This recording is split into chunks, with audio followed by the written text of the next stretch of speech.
बुलढाणा नगर परिषद निवडणुकीच्या मतदानादरम्यान शहरातून खळबळजनक माहिती समोर आली आहे। प्रभाग क्रमांक 15 मधील गांधी प्राथमिक शाळा मतदान केंद्रावर 2 जण बोगस मतदान करताना पकडल्याची घटना उघडकीस आली आहे। या संबंधीचा व्हिडिओही शहरात व्हायरल झाला असून नागरिकांमध्ये चर्चा रंगती आहे।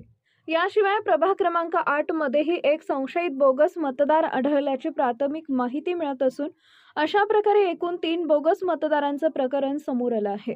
घटनेची माहिती मिळताच निवडणूक प्रशासनानं तातडीनं संबंधित मतदान केंद्रावरील प्रक्रिया तपासण्यास सुरुवात केली। पोलिसांनी देखील या प्रकरणाचा तपास सुरू केला असून सत्यता पडताळून आवश्यक ती कारवाई केली जाणार असल्याचं सांगितलंय। निवडणुकीचे मतदान आज शांततेत पार पडावे यासाठी सर्वत्र कडक बंदोबस्त ठेवण्यात आला आहे। शिवशाही न्यूज प्रतिनिधी प्रतीक सोनपसारे, बुलढाणा।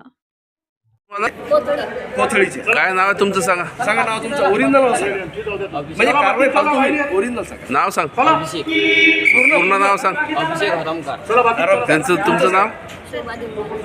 किती पैसे घेतले मतदान करायला? कोण कोण कोणी पाठवलं तुम्हाला? पाठवलं कोणी? मतदान करणार होते कोणतं? पाठवलं कोणी? पाठवलं कोणी तुम्हाला? आम्हाला आणला, आम्ही आलो। कोणी आणलं?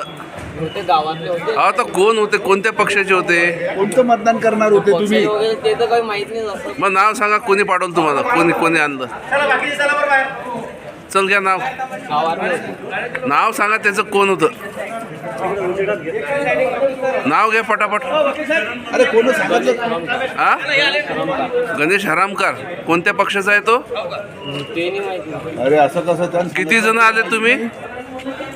आम्ही दोघंच होतो। आणखीन किती जण गावातून आले? किती गाड्या आल्या?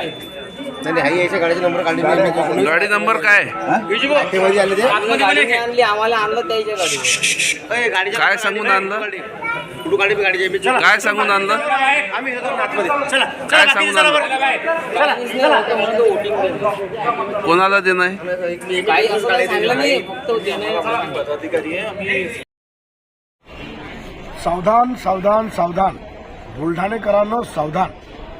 आज नगरपालिकेच्या होऊ घातलेल्या निवडणुकीमध्ये बोगस मतदारांचा सुळसुळाट हा सकाळी 7 वाजेपासूनच सुरू झालेला असून ज्या उमेदवारांना पराभवाची चाहूल लागलेली आहे त्यांनी बुलढाणा शहरातील जे मतदार बाहेरगावी आहेत, जे येऊ शकत नाही, अशा मतदारांच्या आधार कार्डांवरती स्वतःचे फोटो लावून बोगस मतदान करण्यासाठी बुलढाणा शहरामध्ये खेड्यापाड्यावरून विशेषतः मोताळा तालुक्यातील अनेक गावातून आणला गेलेला आहे। सकाळी महात्मा गांधी शाळेमध्ये, ITI आणि गांधी प्राथमिक शाळेमध्ये मोठ्या प्रमाणावरती बोगस वोटर पकडले गेलेले असून या बोगस वोटर्सला कडक शिक्षा झाली पाहिजे आणि लोकशाहीचा हा जो उत्सव आहे हा पारदर्शक पार पडला पाहिजे। म्हणून पोलीस प्रशासन आणि महसूल प्रशासनाने तात्काळ याचा कडेकोट बंदोबस्त करावा, अन्यथा कायदा व सुव्यवस्था या शहरामध्ये बिघडल्याशिवाय राहणार नाही आणि नागरिकांनी सुद्धा बोगस मतदारांना वेळीच आळा घालावा। मतदान केंद्रावरच्या प्रतिनिधींनी सुद्धा नाव, चेहरा, त्याचे आयडेंटिटी ही केल्याशिवाय मतदान प्रक्रियेत सहभागी होऊ देऊ नये, अशा प्रकारचं आवाहन मी या ठिकाणी करतो। जय हिंद, जय महाराष्ट्र।